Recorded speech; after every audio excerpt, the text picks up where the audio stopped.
অবহেলিত হতেই হবে যদি তুমি অতিরিক্ত ভালোবাসা প্রকাশ করো।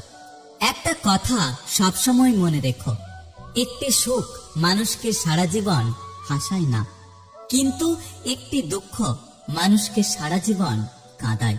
তাই নিজের সুখের জন্য কখনো অন্যকে কাঁদিও না। নেই কোনো রাগ, নেই কোনো অভিমান, নেই কোনো অভিযোগ।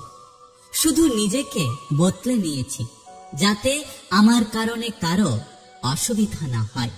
একটা কথা কি জানো তো, পাখি একবার আকাশ চিনে গেলে সোনার খাঁচাতেও আর পোষ মানে না। তাকে কখনোই ঘৃণা করো না যে তোমাকে দেখে হিংসা করে, কারণ সে জানে যে তুমি তার থেকে অনেক ভালো।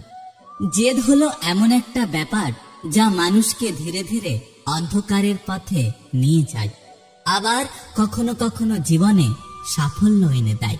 ছেলেরা ভালোবাসার অভিনয় করতে করতে কখন যে সত্যি সত্যি ভালোবেসে ফেলে সেটা তারা নিজেরাও জানে না। আর মেয়েরা সত্যিকারের ভালোবাসতে বাসতে কখন যে অভিনয় শুরু করে দেয় সেটা তারা নিজেরাও জানে না। যাকে ভালো লাগে তাকে ব্যস্ততার মধ্যেও সময় দেওয়া যায়, আর যাকে ভালো লাগে না তাকে অবসরেও সময় দিতে ইচ্ছে করে না। ক্ষমা করতে শিখেছি বলেই বারবার ক্ষত তৈরি হয়, কারণ নরম মাটি আর নরম মন দুটোই সহজে আঘাত করা যায়। আমি যার থেকে একবার দূরে সরে যাই সে হাজারবার খোঁজ নিলেও আমাকে আর পায় না।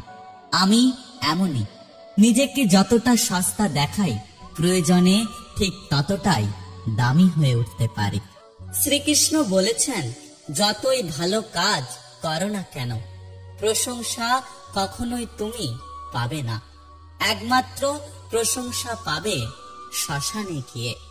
জীবনে এমন কিছু বন্ধু বানাও যেন আয়না এবং ছায়ার মতো হয়, কারণ আয়না কখনো মিথ্যে বলে না আর ছায়া কখনো ছেড়ে যায় না।